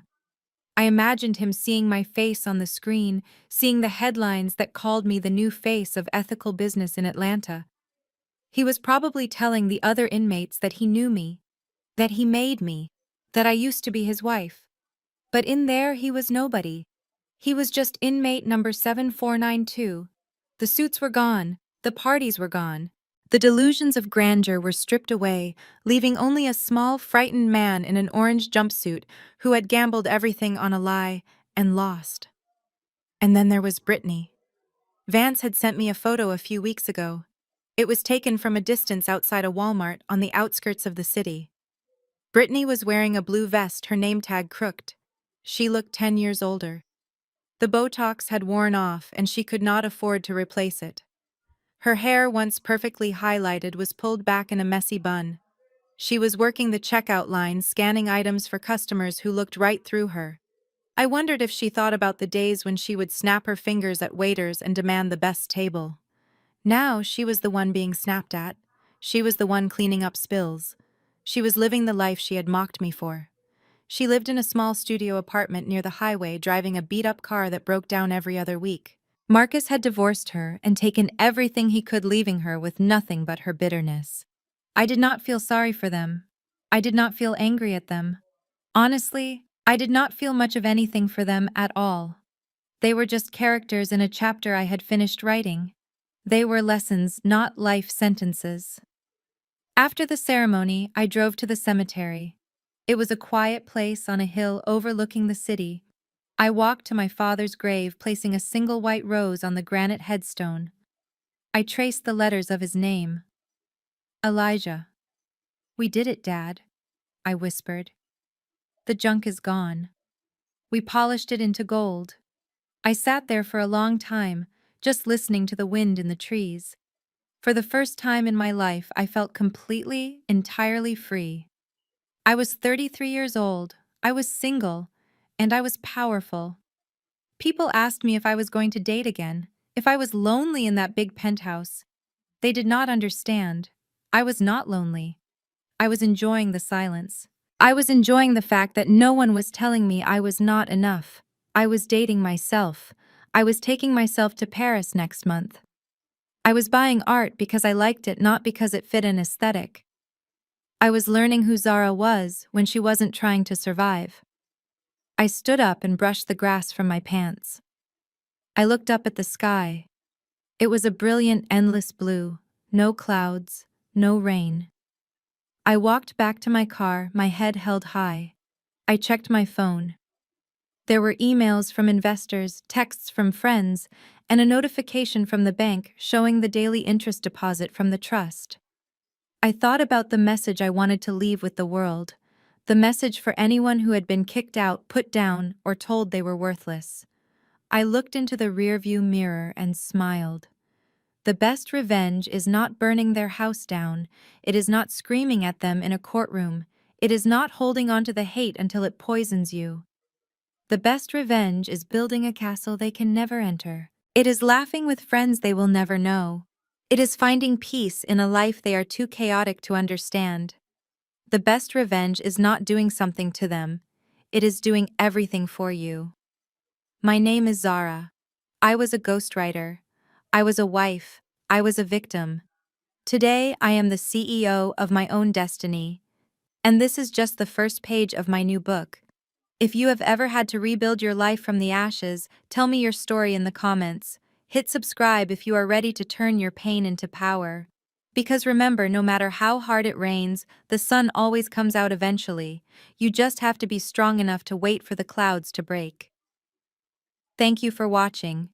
This story reminds us that being underestimated is actually a superpower. When Zara was stripped of her home and dignity, she didn't crumble. She rediscovered her roots. It teaches us that true worth isn't found in a bank account or a marriage, but in the resilience to rebuild when the storm hits. The best revenge isn't making your enemies suffer. It is building a life so magnificent that their existence no longer matters. Your past pain is just the foundation for your future empire. Never let someone else's betrayal define your destiny. Use it as fuel to rise. If you believe that success is the ultimate clapback, hit subscribe and share this story with a friend who needs to remember their own strength today.